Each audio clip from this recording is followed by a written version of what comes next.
ഇലക്ഷൻ്റെ മുന്നിലാണ് നമ്മളുള്ളത്. പുതിയൊരു മാറ്റത്തെക്കുറിച്ച് ചിന്തിക്കുന്ന കാര്യത്തിൽ നമുക്ക് ആശങ്കകളുടെ സുഹൃത്തുക്കളെ, എല്ലാ കാര്യത്തിലും ആശങ്ക. ആ ആശങ്കകൾക്കുള്ള പരിഹാരം എന്താണ്? ശരിയായ സത്യസന്ധമായ വഴികളിലൂടെ, ജനാധിപത്യപരമായ മാർഗങ്ങളിലൂടെ നമ്മുടെ മുന്നിൽ വഴികളുണ്ട്. നാം ആലോചിക്കണം. സ്വസ്ഥമായി സമാധാനത്തോടുകൂടെ മതസ്വാതന്ത്ര്യത്തോടുകൂടെ ഈ നാട്ടിൽ ജീവിക്കുവാൻ ആവശ്യമായ ഒരവസ്ഥയുണ്ടാകാൻ നമ്മൾ പരിശ്രമിക്കണം.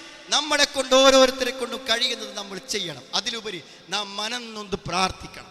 നിർഭയത്വമുള്ള ഒരു നാടിനു വേണ്ടി, സ്വസ്ഥമായ ഒരു രാജ്യത്തിന് വേണ്ടി നിരാശപ്പെടുകയല്ല. അള്ളാഹുവിന് സാധിക്കും സുഹൃത്തുക്കൾ. ലോകത്ത് ഏറ്റവും അധികം അടിച്ചമർത്തപ്പെട്ട ചരിത്രം ആരതാന്നറിയുങ്ങൾ?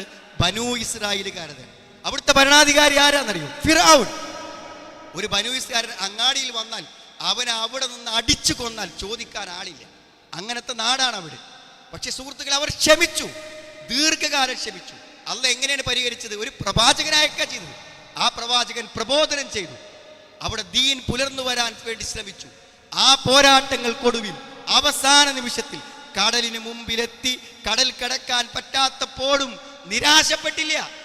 ഇനി എന്നെന്ന് ചോദിച്ചില്ല.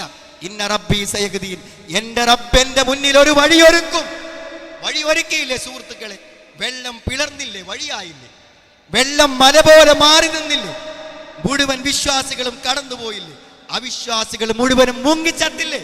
മുങ്ങുമ്പോൾ ഫിർഔൻ പറഞ്ഞില്ലേ, ആമൻതു ബി റബ്ബി മൂസ വ ഹാറൂൻ? അതവനെ കൊണ്ട് പറയിപ്പിച്ചിട്ടല്ലേ അല്ലാഹു അവരുടെ ജീവിതത്തിൽ അന്ത്യം കുറിച്ചത്. നമ്മൾ എന്തിനു നിരാശപ്പെടണം?